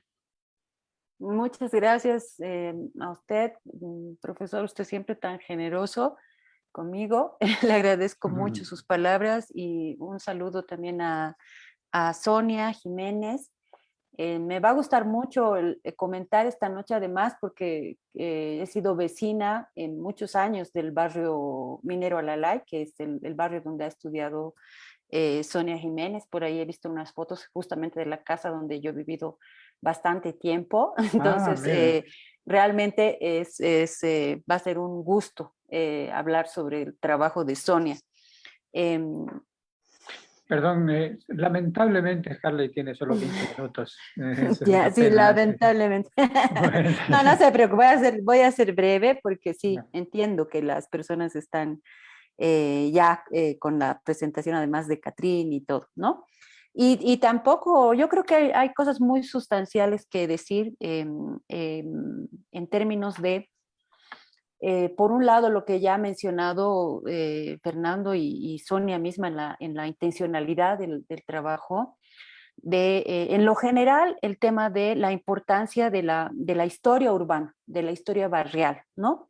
Pero yo a este tema sí quisiera aumentarle algo, y es que es algo que me parece fundamental, que nos abre mucho a lo que el trabajo de Sonia nos está abriendo una puertita para hablar en particular, no solo de la historia de los barrios y lo importante que es, sino en particular en medio de eso de la historia de los barrios mineros, ¿no? Porque en primer lugar, yo creo que un tema que me ha no sé, que me ha traído a colación inmediatamente el trabajo de Sonia, es que evidentemente en Bolivia, por un lado, hay un tema súper importante en el proceso mismo de urbanización en Bolivia, y es que Bolivia nuestra urbanización ha ocurrido de una forma muy particular, que ya Castells la denominaba urbanización de enclave, ¿no? Y esto tenía que ver con un modo de urbanización en el cual la urbanización no había ocurrido, digamos, en un centro o en una capital o en un centro urbano metropolitano, como es el caso de otras ciudades, sino la economía de enclave había, digamos, permitido o había hecho que tengamos una urbanización en la cual se habían urbanizado principalmente espacios que se llamaban las ciudades compañía o los company towns, ¿no? Entonces, Castells denominaba esto una forma particular de urbanización porque es una urbanización que se produce en un espacio que es el espacio más industrializado del país, en este caso el espacio minero, y además que es el espacio minero, pero que está ubicado eso en una zona de enclave y de manera alejada de los centros grandes o de los centros mayores de urbanización, ¿no? Entonces, contrariamente a muchos procesos que se han dado en América Latina, donde hay una ciudad bien grande que se desarrolla y que tiene procesos, digamos, de modernización y de industrialización rápidos, nuestro proceso de urbanización en inicio se da en estos centros que están alejados, ¿no? Los centros mineros que están alejados del centro principal, que en este caso hubiera sido La Paz en el momento, y los procesos de modernización ocurren principalmente, y urbanización, digamos, principalmente en estos company towns, es decir, los servicios llegan pronto a estos centros mineros, eran los centros donde llegaban todas las novedades, digamos, y tenían acceso a los servicios de manera más pronta, a los hospitales, etcétera, cosas que ahora, digamos, las personas recuerdan como que en los centros mineros, incluso con alguna nostalgia, decir que en los centros mineros parecía que el tiempo era otro, ¿no? Porque todo ocurría primero en los centros mineros.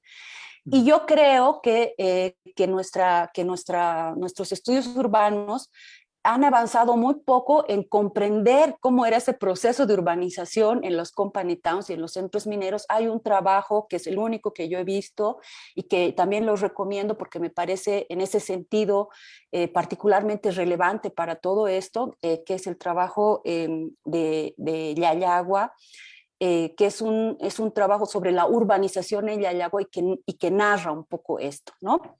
Y yo creo que ahí nos falta muchísimo por entender qué pasaba y cuál es la relevancia de esto para nuestro proceso de urbanización. Y es que como todas estas cosas, procesos de urbanización ocurrían primero ahí, luego del proceso del 52, etcétera, y cuando viene el Estado a este proceso de intervención del Estado como dotador de vivienda, es que más bien esos procesos de urbanización, esos sentidos de modernidad, son más bien exportados, si se quiere, o importados desde los centros mineros hacia los centros urbanos, ¿no? Entonces, ese es un tema súper importante que me parece interesante y que todavía no lo hemos explotado. Entonces, por ahí hay una vinculación de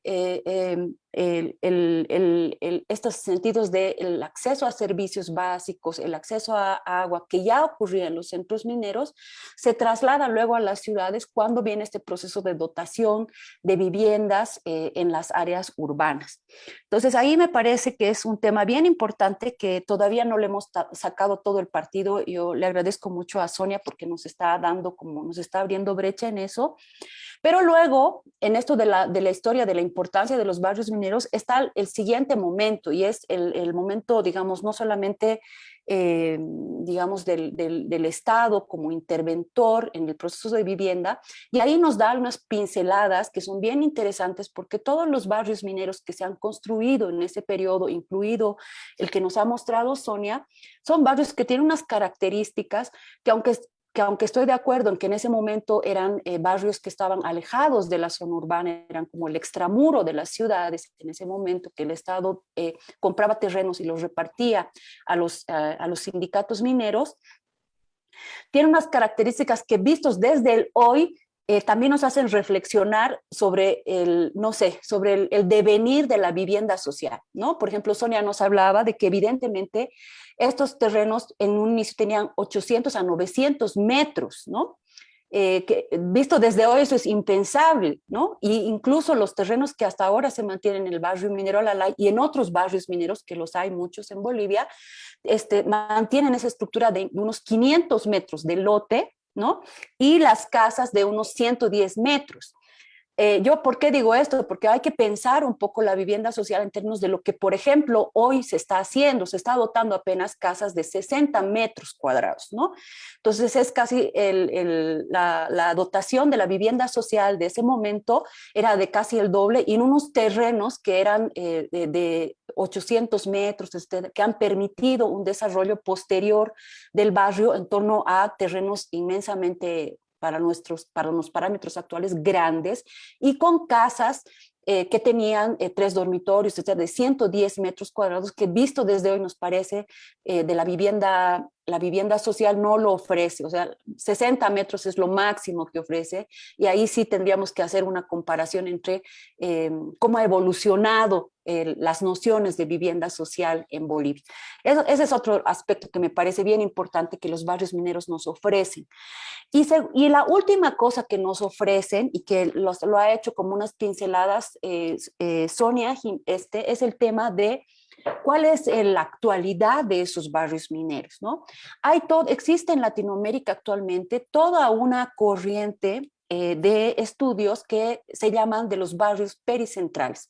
Todos sabemos que las ciudades latinoamericanas y las ciudades bolivianas también en particular tienen casi en términos de historia como estas capas como de cebolla en las cuales tienen estas ciudades más, estos centros que eran más ciudades coloniales, y luego hay como una franja de toda esta intervención estatal, ¿no? En donde el Estado era el proveedor que quería hacer los barrios, que quería dar las viviendas, estas viviendas que además visto desde hoy eran unas viviendas grandes, eran unas viviendas con unos lotes grandes para futuros desarrollos, aunque sí es cierto que carecían de vivienda, aunque sí es cierto que estaban en el extramuro, pero todos estos barrios, digamos, que se daban a todos los sectores, no solo a los mineros, pero sí en este caso es un ejemplo los barrios mineros, pero hay también los barrios fabriles, los barrios de magisterio, los barrios de ferroviarios, hay toda una, yo no sé, diría toda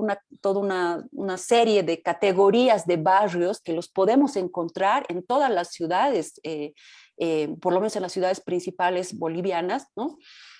Y finalmente está todo lo que yo llamaría también otra vez el extramuro neoliberal. Entonces, hay una corriente muy importante ahora en Latinoamérica que está estudiando estos barrios que le llaman barrios pericentrales, ¿no? ¿Cuál es la importancia y la relevancia de estudiarlos desde el hoy, de qué es lo que está pasando hoy con estos barrios? Si en algún momento estos barrios eran los barrios que estaban en la periferia de la ciudad, hoy por hoy todos estos barrios han quedado en una ubicación más bien envidiable, ¿no? Son barrios que han quedado muy bien ubicados. O sea, el barrio minero Alalay hoy por hoy es un barrio que es un barrio, digamos, central, ¿no? De la zona sur, está en la Laguna Alalay, tiene conectividad, es un barrio que ha quedado muy cercano, con varias avenidas, ¿no? Entonces, es un barrio que ya ha quedado en una ubicación envidiable, digamos, para el resto de la ciudad que luego se ha desarrollado. Entonces,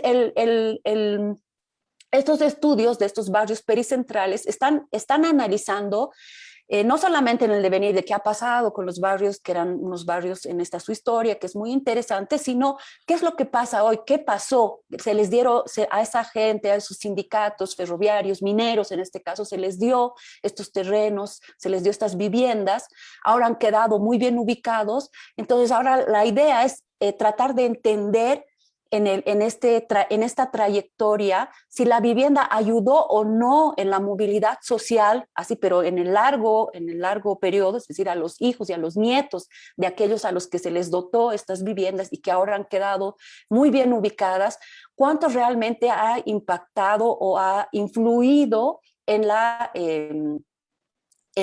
movilidad social, ¿no? Es decir, ya podemos ver en el largo plazo, en ese momento, ese Estado que en los 50, en los 60 dio una vivienda con unas características y luego la ciudad los transformó en barrios que están muy bien ubicados, como ha dicho Sonia, yo diría que ahorita un metro cuadrado en la zona, en el barrio minero Alalay, yo diría que está más bien rondando entre $300 y $500 de acuerdo a la proximidad a ambas avenidas, porque está en medio de dos avenidas muy importantes, ¿no? La avenida del Circuito Bolivia y la avenida Suecia.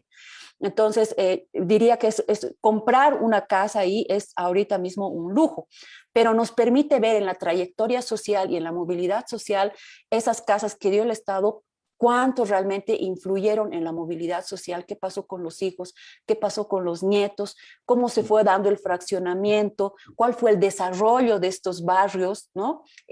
mantuvieron yo qué sé, una particularidad social por ser barrios mineros que tenían una impronta, yo qué sé, obrera, en este caso minera, como ha dicho Sonia, de mucha lucha, de esta historia. Entonces eso se transfirió a la ciudad, influyó de alguna forma en que la ciudad se desarrollara de una u otra forma, o cómo esos barrios qué influencia tienen ahora en la ciudad, ¿no? Entonces eso, la historia de los barrios pericentrales, es algo que para mí también es una brecha que nos abre el trabajo de Sonia Jiménez para tratar de entender desde hoy qué es lo que ha pasado. Si bien hubo esta penuria, etcétera, ahora la ciudad ha crecido y estos barrios son unos barrios que son centrales, pero pericentrales en el sentido de que fueron dotaciones de vivienda social, y ahí nos abre como una brecha inmensa, y no hay más que agradecerle a Sonia. Espero no haberme extendido demasiado.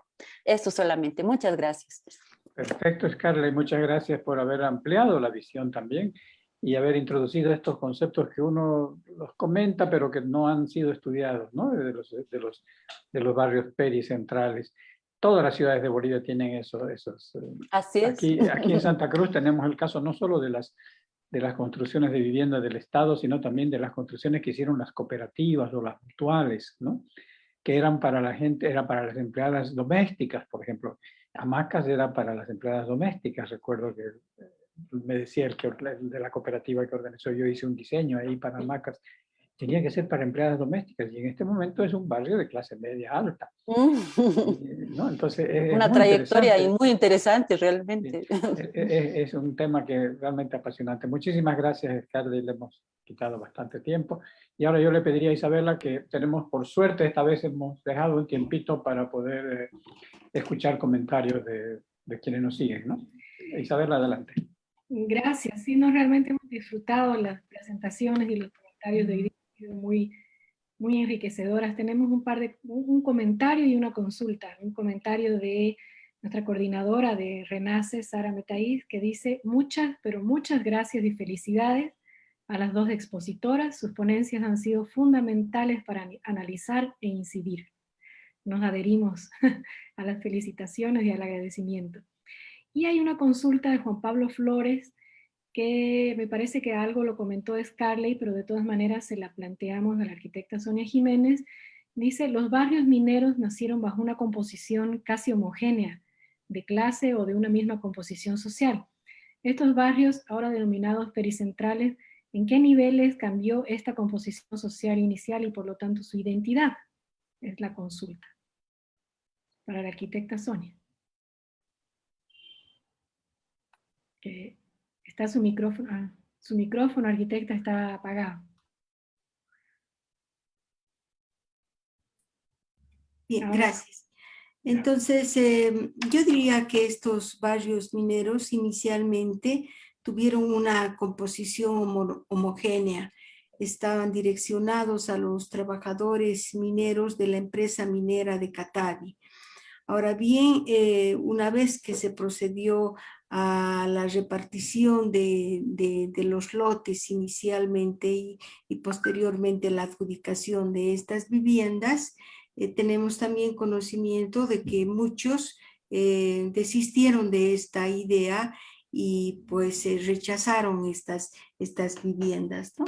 Actualmente existen muy pocos vecinos oriundos de las minas, y sus hijos, nietos han procedido pues a la mercantilización propiamente de estas viviendas, y se observa un barrio con una fisonomía absolutamente distinta, ¿no?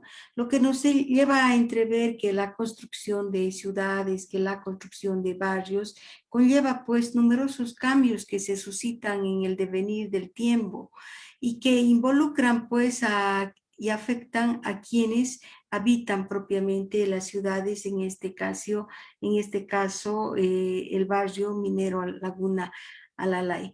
Cotidianamente se van construyendo viviendas, se van construyendo edificios y se van destruyendo otros, transformando de esta manera el paisaje urbano y alterando el estado emocional de sus espacios, ¿no?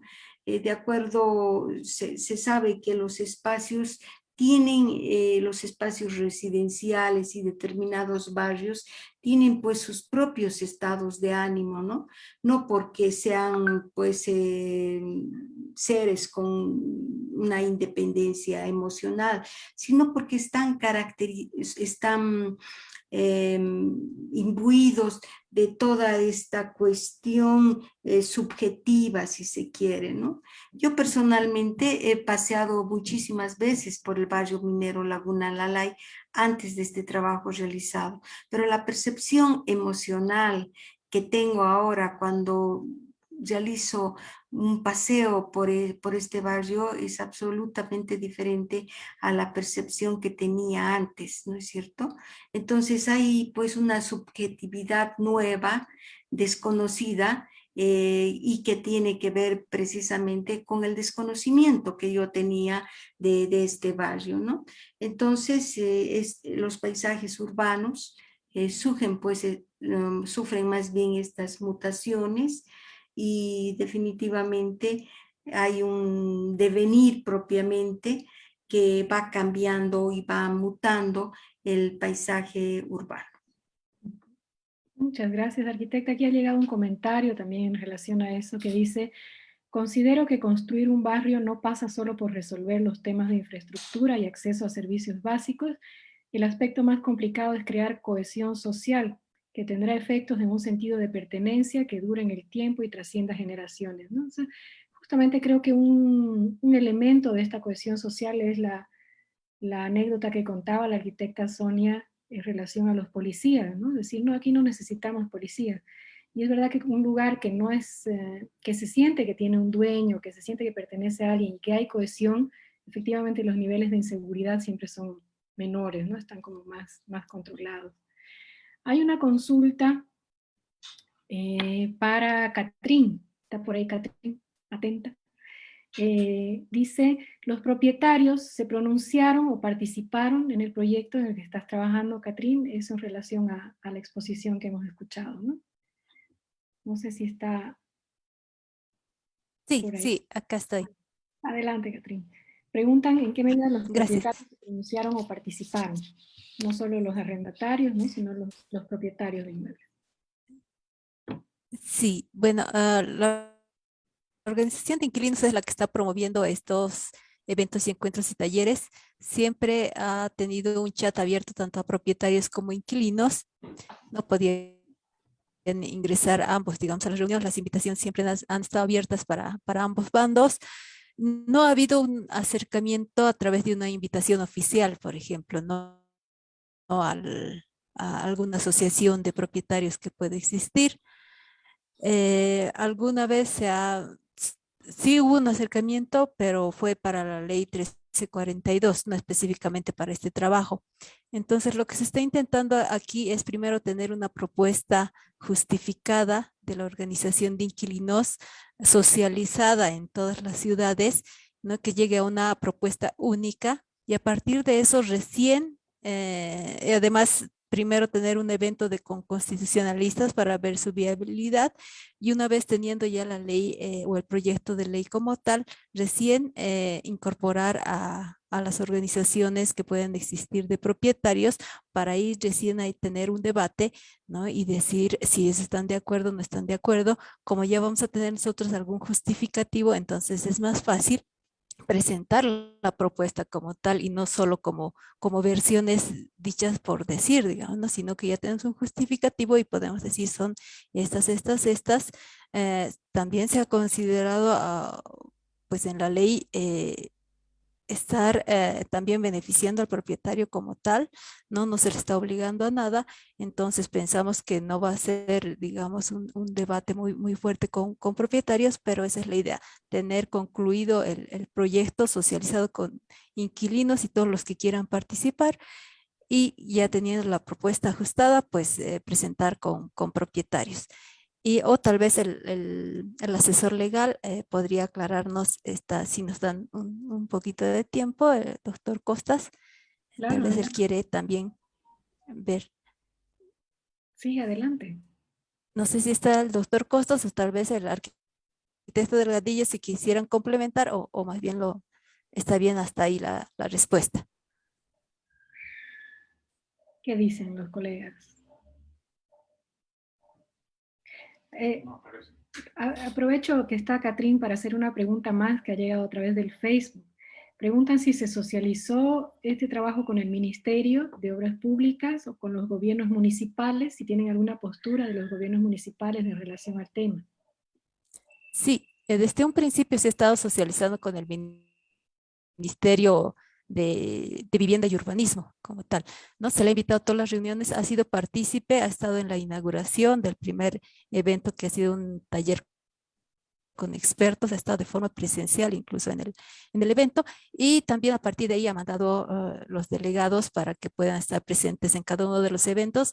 No hace mucho se realizó uno en Sucre, también estuvo ahí la representante, la arquitecta Calla, y ahora el 16, este sábado, se va a hacer otro evento en Potosí, también está ahí como invitada y ha confirmado su participación la misma arquitecta Micaela Calla para asistir, ¿no? Está en constante comunicación con la organización de inquilinos, les mandamos notas oficiales, les hemos mandado el anteproyecto de ley, hemos enunciado esto mismo a otros ministerios como el de Justicia, el de Comunicación, por ejemplo. Y en cuanto a las autoridades locales, en Sucre se ha hecho la invitación correspondiente, han asistido el gobierno autónomo municipal, el departamental también asistió, pero por motivos de trabajo tuvo que salir de esa reunión, pero quienes se quedaron fueron los del gobierno autónomo municipal, y en cada una de las ciudades se está haciendo lo mismo, ¿no? Invitar oficialmente a las autoridades para que ellos puedan también asistir y trabajar en la revisión del anteproyecto de ley que se está presentando. Muchísimas gracias, Catrín. Muchísimas gracias también a la arquitecta Sonia, y creo que podemos ir cerrando con algún cierre, con conclusión. ¿Puedo hacer un comentario o no me Claro. he permitido por ser el moderador? Este proceso que se ha visto de los barrios que nacen como barrios populares, ¿no? Ahora sí, ¿no? ¿Se escucha?